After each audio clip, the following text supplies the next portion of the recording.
Hey viewer, this is your Royal Majesty, the CDI Queen. I am bringing you another world's first positive review for the Philips CDI. Today, I'm doing something a little bit different, and I'm going to be talking about a children's title. So keep in mind, this is a children's game, so there is some cringe. The game that I'm going to be reviewing today is Sandy's Circus Adventure, and this was one of my favorite titles when I was very, very small. Sandy's Circus Adventure was made in 1991, which means I was a baby when it came out, so I wasn't playing it then. But it likely was probably one of the very first CDI games that I was playing exclusively on my own with my roller controller. Sandy's Circus Adventure is a good game for a child. I spent a whole lot of time playing it over and over and over. Revisiting it as an adult, it really doesn't have a lot of replay value, but I learned it so well that all the noises and intonation of the voice acting throughout it is committed in my memory. The disc itself was also really scratched up because I did not know discs had to be taken care of, and you can tell which ones I played the most because they're the most messed up. This one is so bad, it's actually amazing I was able to play the whole game. It wasn't until the very end that it gave me disc might be dirty errors. Sandy's Circus Adventure has a couple of different aspects to it. There is the actual movie, which has two ways that you can play it or view it. And then there's a couple of other things that you can do. There's games, which it's really not much games. One is just a face creating thing where you have a bunch of different options of eyes and noses and mouths and ears and hats and stuff like that, and you can put them across to make different faces, and that's pretty much it. So super funny when you're, 4 years old, but that's pretty much it. The other one is a little weirder, but kind of funnier. You have a whole bunch of different characters in the movie that are on 3 different portions, and you can turn them around and kind of mix them up to make funny faces and bodies and feet. Funny combinations, and when you line up the ones that all go to the right thing, it has a little animatic of it. And again, for an adult, there's not really a lot of entertainment value there, but all these delightful little things amuse the little ones. The other thing that is quite charming about this game, and you will find this in a few children's CDI titles, the one that comes to mind is Cartoon Jukebox, where you can actually color the characters and items from the movie portion whatever way you like, and then when you watch the movie after you've done those colors, the movie will play with those colors you've made, so it makes it a little more personal. The really fun thing about that is that they give you multiple palettes you can choose from. The CDI was actually quite, innovative, I dare say, though I know nothing about other consoles and what sort of children's games they offered. But the CDI really had a lot of art-based games. You had Paint School and Paint School 2, which was exclusively just a coloring book that had a ton of different palettes and fun shapes and things like that. So I think the designers behind these games really had like that artistic creativity in mind, and it shows through. It's fun that you get different palettes, so you can really mix up the colors, and for a child who has endless time to keep playing different colors and changing it and watching it over and over and seeing how, oh, now this one's bright pink, ha ha ha ha ha. It's fun, and I remember that being particularly fun. So that's a very unique thing that you will see in CDI, and Sandy's Circus Adventure is no exception. The main game part is a movie, and there's 2 ways that you can play it. You can either watch it straight through in a way that, quote-unquote, they've put together for you, which is just a movie, Or you can make the movie yourself, as they call it. Basically, what that is it's a choose your own adventure. It's a choose your own adventure, and the story is about a little sea lion who lives near the beach, who likes people, and there is a circus in town, and he goes to explore the circus and the different things he does, and the trouble he gets into, and the fun he has.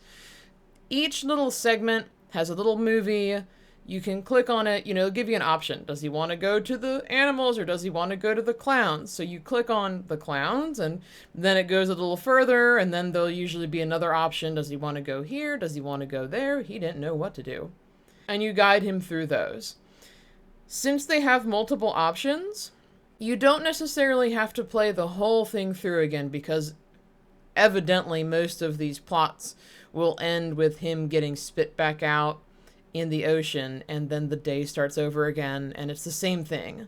So he can go to his mom, or he can go back to the circus. And if you go back to the circus, nothing has changed. It's just that you can go through all those cinematics again and pick the different options. Or if you don't want to go through the hassle of all that, you actually have a forward and reverse down on the bottom of the screen. So if you picked the yellow Samantha head and you wanted to go and see what the blue and the red Samantha heads were, you can just hit the little rewind button and you go back to that spot instead of having to go through the whole thing. But children will often go through the whole thing because it's more entertaining. Or at least the innocent little 90s child that I was would do that. So it's sweet. It's sweet, and it doesn't really have a dramatic ending. There's different options. There's a love interest. He meets this other sea lion, the token pink sea lion with the bow, the female one. And there's a couple options where they go out on the beach and they have a good time, but then, they gotta say bye. And it's a little sad, but no matter what happens, in the end, he's going to go back to mom and be happy. Now, obviously, the graphics are not hitting it out of the park.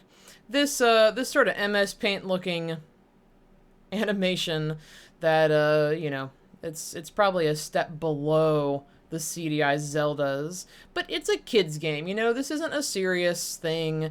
It's just cute little kids games. And also keep in mind, this is 1991, and the technology they're using is putting all the options with your colors into the movie. So it doesn't have to be amazing. I mean, this is impressive for 91, honestly. I think so. You think about what other sort of animated games are out there. I mean, they weren't blowing us out of the water with their graphics compared to now. I mean, I think of games from really well-renowned developers like Sierra.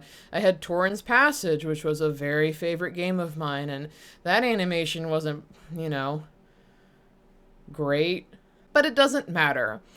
The music is kind of like, 90s keyboard preset things, but it works. It's circus music. It's cute. It's clever.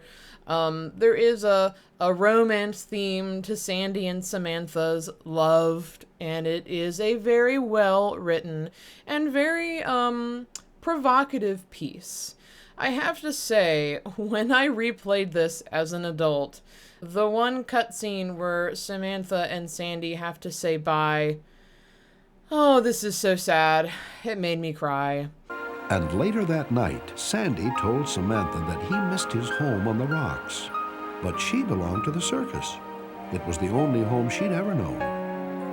Why, she'd never even been in the ocean. She was afraid of it. It did not make me cry as a child, though, because I specifically remember the two things that made me cry then, which would have been the ending of Titanic, and then the ending scene of the first All Dogs Go to Heaven. That one made me cry like a baby when I first saw it as a kid. I was probably, 9 or 10 years old, because I would have seen it on cable.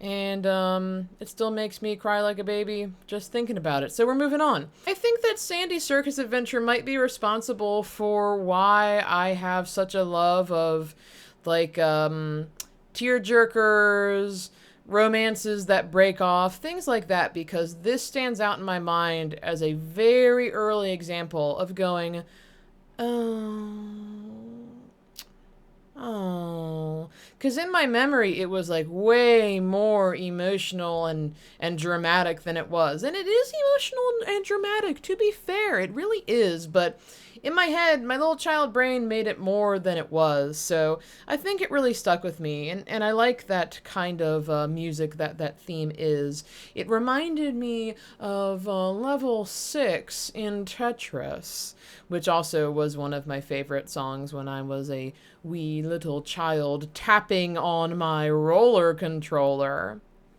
Sandy Circus also offers some good voice acting. It's narrated by a good voice actor. It's charming and compelling. I mean, it's for children, but it's done well. It's not cringy voice act. It's not. It's not cringy voice acting, and you can argue that it might be, but it's decent voice acting done for a child audience.